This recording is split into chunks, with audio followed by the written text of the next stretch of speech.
आज हम लोग दिल्ली के ऊपर बात किए। तो गाइज आपको नहीं लगता है कि गवर्नमेंट अगर रिस्पॉन्सिबल है तो उतना ही रिस्पॉन्सिबल पब्लिक्स भी है पॉल्यूशन फैलाने के लिए दिल्ली के इस हाल के लिए। So good morning everyone, welcome back to my YouTube channel guys. I hope आप ब्लॉग्स एंजॉय कर रहे होंगे। गाइज आज के डेली ब्लॉग की शुरुआत कोलकाता के स्ट्रीट से, अपने खूबसूरत सिटी ऑफ जॉय से। तो गाइज दिल्ली में पॉल्यूशन को लेके हाहाकार मचा हुआ है, और मचे भी क्यों ना, जहाँ AQI लेवल 500 450 हमेशा रहे तो उस जगह का तो हेल्थ इशू हमेशा बना रहता है। बट अपने कोलकाता में ऐसा कुछ है नहीं अभी तक फिलहाल के लिए। कभी कभार सीवियर कंडीशन इधर भी होता है बट उतना नहीं होता है दिल्ली के जैसा, समझ रहे हैं। तो here is our beautiful city of joy. कैसा लग रहा है कमेंट में बताओ। सो गाइस दिल्ली का पॉल्यूशन का मेन रीजन क्या है पता है? दो मेन रीजन है।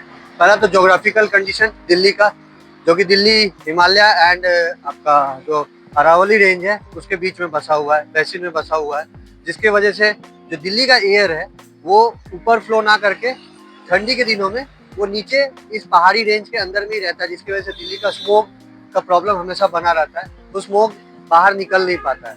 Second, human activities like transportation and आपका stubble burning, agricultural problems and जैसा हो गया आपका कंस्ट्रक्शन वर्क। तो इन सब की वजह से दिल्ली का एयर का क्वालिटी ऐसा रहता है। बट गाइज आप चौंक जाओगे, जिस स्टेट का AQI मार्च से लेकर सितंबर तक 50 से 150 के अंदर में रहता है, वो सडनली सितंबर के बाद मतलब ठंडी का मौसम आते ही अक्टूबर नवंबर से फरवरी मार्च तक 450 500 600 तक पहुंच जाता है। अनइमेजिनेबल, मतलब सही में आदमी चौंक जाएगा, ऐसा ऐसा रिपोर्ट आता है। 2019 में गए मतलब जो सुप्रीम कोर्ट के जज थे, सुप्रीम कोर्ट के वकील, उन्होंने दिल्ली को नरक से भी बदतर बना दिया था और कहा था कि इससे बढ़िया कि कोई एक्सप्लोजिव लाके सबको मार डालो एक बार। सो हकीकत बात है यार, 2.2 मिलियन पीपल हर साल इफेक्टेड होते हैं, मरते हैं। सिर्फ इफेक्टेड नहीं होते, मरते हैं due to bad air quality all over India में, जो कि वर्ल्ड का हाईएस्ट है। इंडिया के 5th लार्जेस्ट जो डेथ का कारण है वो लंग्स का प्रॉब्लम है, और जो कि वर्ल्ड का हाईएस्ट है। तो आप समझ सकते हो। तो ऐसे स्टेट में रहना सही में बहुत ही डेंजरस है, हेल्थ के पर्सपेक्टिव से एंड सब चीज के पर्सपेक्टिव। बिकॉज मैं तो सोचता हूँ, मेरा ये चिंताधारा है, सोच है कि अगर हम 10 रुपया कमाते हैं ना, तो उस 10 रुपया में बहुत रेयर ही मेरा तबीयत खराब हो ताकि मेरे को डॉक्टर के पास जाना पड़े। और उसके लिए क्या करना पड़ेगा? आपको आपके सराउंडिंग एरिया को ठीक करना पड़ेगा। दिल्ली सिर्फ इसमें अकेला चपेट में नहीं आता है गाइज। ये ग्लोबल वार्मिंग या जो बैड एयर क्वालिटी है, दिल्ली के सराउंडिंग डिस्ट्रिक्ट्स जो है वो भी इनके चपेट में आ जाता है। बिकॉज छुआछूत है, मतलब एक जगह का एयर खराब होगा तो दूसरे जगह का एयर खराब होना लाजमी है। सो जिसकी वजह से दिल्ली के सराउंडिंग एरिया में जितने भी डिस्ट्रिक्ट है वो भी बैड एयर क्वालिटी में आ जाते हैं, समझ रहे हैं ना गाइस। दिल्ली के पॉल्यूशन के प्रॉब्लम को अगर डायरेक्ट आप स्टबल बर्निंग से जोड़ोगे ना, तो ये नाइंसाफी होगा, क्योंकि 2021 में स्टबल बर्निंग 78,000 से ज्यादा केसेस रजिस्टर्ड हुआ था, और इन 5 सालों में 93% रिड्यूस हुआ है स्टबल बर्निंग का केस, जो कि अभी 6,000 में आ गया। मतलब 2025 में 6,000 रिकॉर्ड हुआ है स्टबल बर्निंग। सो जो सराउंडिंग एरिया वो साफ सुथरा होना चाहिए, बट ज्यों का त्यों बना हुआ है। तो ट्रांसपोर्टेशन भी इसके लिए बहुत उतना ही जिम्मेदार है जितना स्टबल बर्निंग जिम्मेदार था। अब स्टबल बर्निंग जिम्मेदार नहीं है, बिकॉज जब 93% उसमें डाउनफॉल हुआ है तो डेफिनेटली एयर क्वालिटी अच्छा होना चाहिए, बट नहीं हुआ। दैट मीन्स ह्यूमन एक्टिविटी भी इसमें रिस्पॉन्सिबल है, like transportation and construction works. तो ये सब चीज को अगर ठीक ढंग से इम्प्लीमेंट किया जाए तो आई थिंक दिल्ली का जो एयर क्वालिटी है वो सुधर सकता है। तो गाइस बहुत दिल्ली के बारे में बात कर लिए, अब थोड़ा कोलकाता के बारे में बात कर लेते हैं। तो अभी हम आ गए हैं इंडिया एक्सचेंज प्लेस में, जो कि GPO और बैंक्साल कोर्ट का एरिया है। गाइस यहाँ पे देखिए स्ट्रीट के दोनों साइड कितने बड़े बड़े पेड़ हैं, देख रहे हैं ना। बट आप जब पेड़ की पत्तियों को देखोगे ना, सारी पेड़ की पत्तियाँ ढकी हुई है धूल से। तो गाइस जब पत्तियों पे धूल जमा रहेगा ना, तो ये पेड़ किसी भी काम के नहीं है। यस, ये पेड़ किसी काम के नहीं है। आपको क्या करना पड़ेगा, वाटर स्प्रिंकलर से हफ्ता में 2 दिन 3 दिन इन सारे पेड़ों के पत्तियों पे स्प्रिंकलिंग करना पड़ेगा वाटर को, ताकि ये पत्तियाँ ठीक से कार्बन को एब्जॉर्ब कर पाए और ऑक्सीजन अच्छे से जनरेट कर पाए। समझ रहे हैं ना? तो गाइस, हम लोग तो कोई सरकारी ऑफिसर है नहीं, गवर्नमेंट ऑफिसर है नहीं कि हम लोग प्रॉब्लम को सॉर्ट आउट कर सके।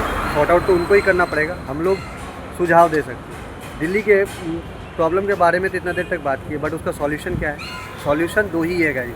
स्टबल बर्निंग को लेके सोचना नहीं है, बिकॉज 93% जिसमें डाउनफॉल हुआ है, दैट मीन्स वो अब काबू में है। बट जो दूसरा चीज़ है ट्रांसपोर्टेशन, तो पब्लिक ट्रांसपोर्टेशन ज़्यादा करके यूज़ करना पड़ेगा, मतलब पब्लिक को ज़्यादातर प्रोत्साहित करना पड़ेगा मेट्रो सेवा यूज़ करने के लिए, इलेक्ट्रिक बसेस के लिए, ईवी खरीदने के लिए प्रोत्साहित करना पड़ेगा। एंड जो पुरानी गाड़ी हैं जो ज़्यादा एमिशन जनरेट करते हैं, उन गाड़ियों को स्ट्रिक्टली बैन करना पड़ेगा। कंस्ट्रक्शन वर्क को ठीक कायदे से करना पड़ेगा, समझ रहे हैं ना? क्योंकि अपने इंडिया में ग्रोइंग के नाम पे, मतलब तरक्की के नाम पे जैसे तैसे कंस्ट्रक्शन वर्क होता है, अपने कोलकाता में भी होता है। तो इन सब चीज़ों को गाइस अगर आप कंट्रोल कर लेते हो ना, तो आई थिंक दिल्ली ठीक हो जाएगा। क्योंकि जिस स्टेट का AQI मार्च से लेके सितंबर तक 50 से 200 के बीच में रहता है, वो सडनली ठंडी का मौसम आते ही, बारिश खत्म होते ही इतना ज़्यादा कैसे बढ़ जाता है? सोचने वाला चीज़ है। तो कैसा लगा आपको कमेंट में बताना। अपना काम हो गया, चलते अब ऑफिस। गाइस 2:45 टाइम हो रहा है, आज लगता है लंच फिर से नहीं कर पाएंगे, अदरवाइज 4 बजे ही लंच करना पड़ेगा। तो गाइस अभी NS रोड मोड़ पे हैं।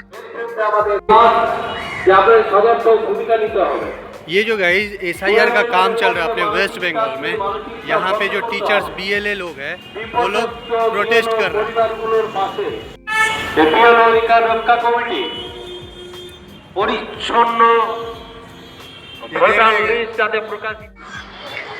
सो गाइस, मैं क्यों दिखाया आपको? प्रोटेस्ट करना चाहिए, हम लोग रिपब्लिक कंट्री के पब्लिक हैं, तो प्रोटेस्ट करना हमारा अधिकार है। बट वो प्रोटेस्ट अगर सही ढंग से हो, सही तरीके से हो, तो ज़्यादा अच्छा होता है।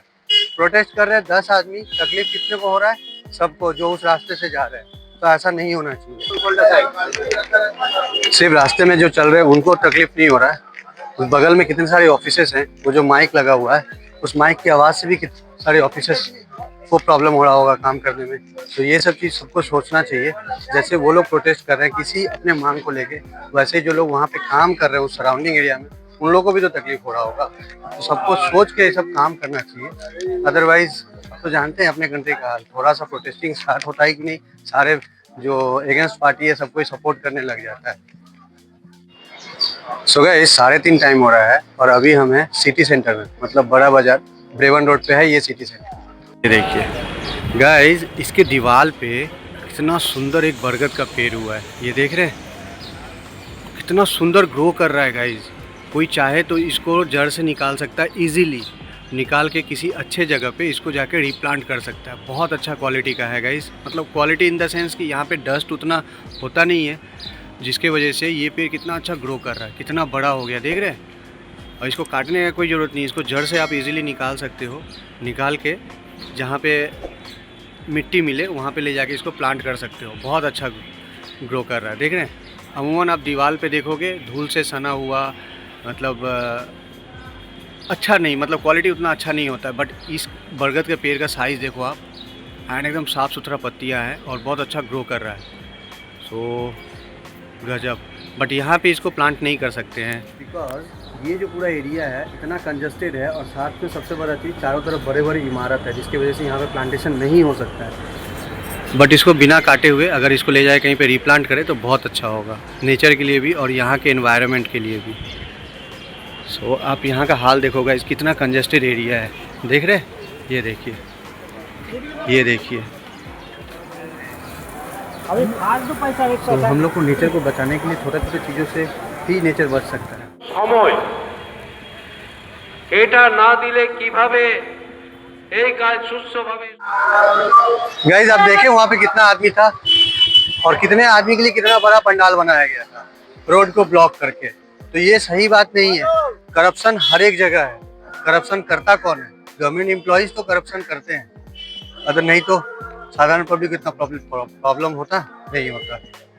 सो ये सब चीज सही नहीं है यार। गाइस, इस देश का विडंबना देखो, जिसका सैलरी 70-80-90 हज़ार है वो लोग प्रोटेस्ट कर रहा है, बट जिसका सैलरी 10,000-15,000 रुपया है उनको कभी देखे हो प्रोटेस्ट करते हुए? कभी नहीं देखोगे। तो ऐसे ही चलता है अपने इंडिया का पॉलिटिक्स। सो गाइस, शाम के 6:05 टाइम हो रहे हैं। एज एवरीडे ब्लॉग एंड करने का टाइम हो गया। आज हम लोग दिल्ली के ऊपर बात किए। सो गाइस, आपको नहीं लगता है कि गवर्नमेंट अगर रिस्पॉन्सिबल है तो उतना ही रिस्पॉन्सिबल पब्लिक्स भी है पॉल्यूशन फैलाने के लिए, दिल्ली के इस हाल के लिए? बिकॉज अगर आप खराब इंजन वाले गाड़ी चलाते हो जिससे ज़्यादा इमिशन जनरेट होता है तो उसके रिस्पॉन्सिबल आप हो। आप ट्रैफिक पुलिस को 10-5 रुपया दे के निकल जाते हो, बट उसका इम्पैक्ट आपके ऊपर ही पड़ता है, आपके हेल्थ के ऊपर पड़ता है, आपके सिटी के ऊपर पड़ता है। तो ऐसा नहीं करना चाहिए। अगर आप ऐसा करोगे तो जितना गवर्नमेंट रिस्पॉन्सिबल है दिल्ली के इस हाल के लिए, उतना रिस्पॉन्सिबल दिल्ली की पब्लिक्स भी है। So thank you for watching, take care, good night. आप कमेंट करके बताना कि मैं जितना बात किया इस दिन भर में वो सही है या गलत है। So good night.